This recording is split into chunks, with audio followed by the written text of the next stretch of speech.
Hippie Trail, also the Overland, is the name given to an overland journey taken by members of the hippie subculture and others from the mid-1950s to the late 1970s, traveling from Europe and West Asia through South Asia such as Afghanistan, Pakistan, India, Nepal, Sri Lanka, Bangladesh to Thailand.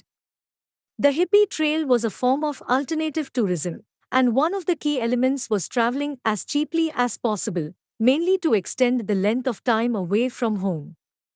The term hippie became current in the mid to late 1960s. Beatnik was the previous term from the later 1950s. In every major stop of the hippie trail, there were hotels, restaurants, and cafes for Westerners who networked with each other as they traveled east and west. The hippies tended to interact more with the local population than traditional sightseers did.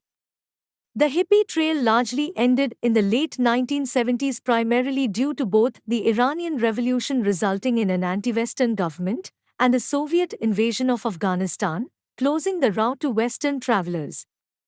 Journeys would typically start from cities in Western Europe, often London, Copenhagen, West Berlin, Paris, Amsterdam, or Milan.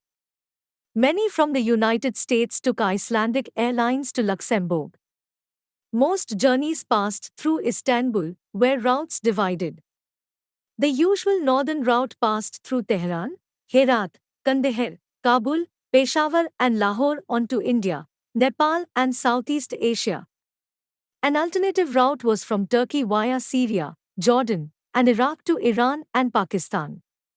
All travelers had to cross through the Khyber Pass, traversing Peshawar and Lahore in Pakistan and over the Pakistan-India border at Ganda Singhwala, or later at Wagha.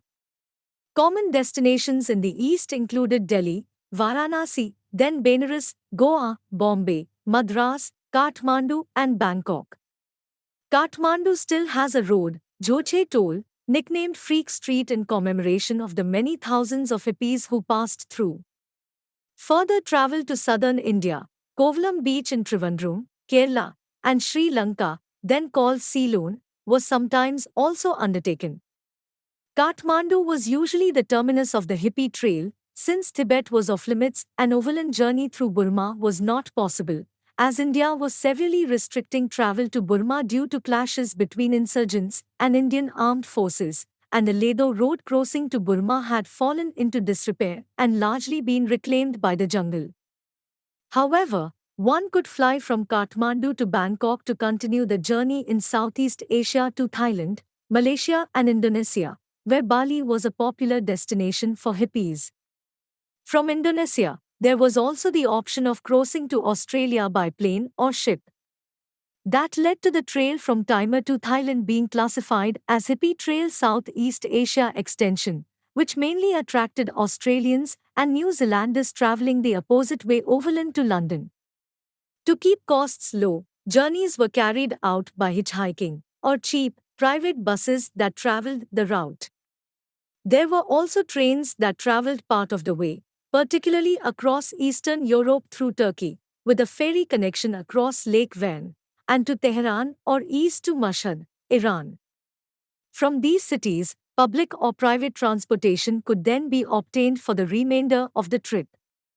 The bulk of travelers were Western Europeans, North Americans, Australians, and Japanese. Ideas and experiences were exchanged in well-known hostels, hotels, and other gathering spots along the way, such as Yeniz Cafe and a pudding shop in Istanbul, Siji's on Chicken Street in Kabul, or the Amir Kabir in Tehran. Many used backpacks and, while the majority were young, older people and families occasionally traveled the route. A number drove the entire distance. The hippie trail came to an end in the late 1970s with political changes in previously hospitable countries.